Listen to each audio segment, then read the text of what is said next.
আসসালামু আলাইকুম সবাইকে। আজকের ভিডিওটা শুরু করছি একটু আলাদাভাবে, কারণ আমাদের এক ভাই মুসা ইসলাম মুহিব এই বিষয়ে জানতে চেয়েছিলেন। তাই দেরি না করে আজই এই ভিডিওতে পুরো বিষয়টা সহজভাবে ব্যাখ্যা করার চেষ্টা করলাম। আর ভাইরা, ভিডিওর শেষে আপনাদের জন্য একটা ছোট্ট বার্তা আছে। শুরুর দিকেই সেটা বললে হয়তো বোরিং লাগতো, তাই শেষে বলবো। তো চলেন শুরু করা যাক। এখন আসা যাক মূল প্রশ্নে।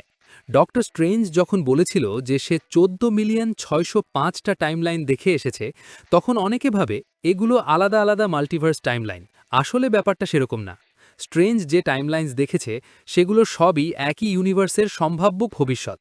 মানে অ্যাভেঞ্জার্স যদি ভিন্নভাবে প্ল্যান করত, ভিন্নভাবে যুদ্ধ করত বা ভুল সিদ্ধান্ত নিত, তাহলে আউটকাম আলাদা হতো। এগুলো কেবল পসিবিলিটিস, এগুলো বাস্তব মাল্টিভার্স টাইমলাইন নয়। তাই 14 মিলিয়নের মধ্যে অ্যাভেঞ্জার্স মাত্র একবার জেতে। বাকি আউটকামগুলোতে থ্যানস জিতে যায়, অ্যাভেঞ্জার্স মারা যায়, ইউনিভার্স নষ্ট হয়ে যায় অথবা স্ন্যাপ পুনরায় ঘটে।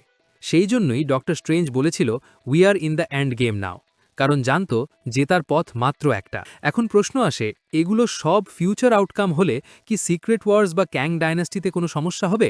উত্তর হলো না, কারণ স্ট্রেঞ্জের ভিজন শুধুমাত্র ইনফিনিটি ওয়ার এবং এন্ড গেমের ফলাফল পর্যন্ত সীমাবদ্ধ ছিল। তখন এমসিইউতে মাল্টিভার্স, ইনকারজন বা ক্যাংয়ের ভেরিয়েন্স কোনো কিছুই ঘটেনি। সে শুধুই হিসেব করেছে কি করলে অ্যাভেঞ্জার্স জিততে পারে। অন্যদিকে সিক্রেট ওয়ার্স হলো বাস্তব মাল্টিভার্স কোল্যাপস, যেখানে প্রতিটা ইউনিভার্স, তার ইতিহাস, তার অ্যাভেঞ্জার্স, তার ক্যাং সবই আলাদা। স্ট্রেঞ্জের দেখানো টাইমলাইন্স ছিল সিমুলেশন অফ আউটকামস, আর সিক্রেট ওয়ার্স হলো রিয়েল ইউনিভার্সেস ব্রেকিং ডাউন। তাই এখানে কোনো কনফ্লিক্ট নেই। সব মিলিয়ে বলা যায় স্ট্রেঞ্জের দেখা টাইমলাইন্স শুধু সম্ভাব্য ফিউচার আউটকামস, বাস্তব মাল্টিভার্স নয়। অ্যাভেঞ্জার্স মাত্র এক আউটকামে জেতে, যেটা আমরা সবাই জানি, বাকি সবগুলোতে হেরে যায়। আর সিক্রেট ওয়ার্স সম্পূর্ণ আলাদা মাল্টিভার্সের গল্প। সেই কারণে দুয়ের মাঝে কোনো সমস্যা তৈরি হয় না। আশা করছি এখন পুরো বিষয়টা পরিষ্কার হয়েছে।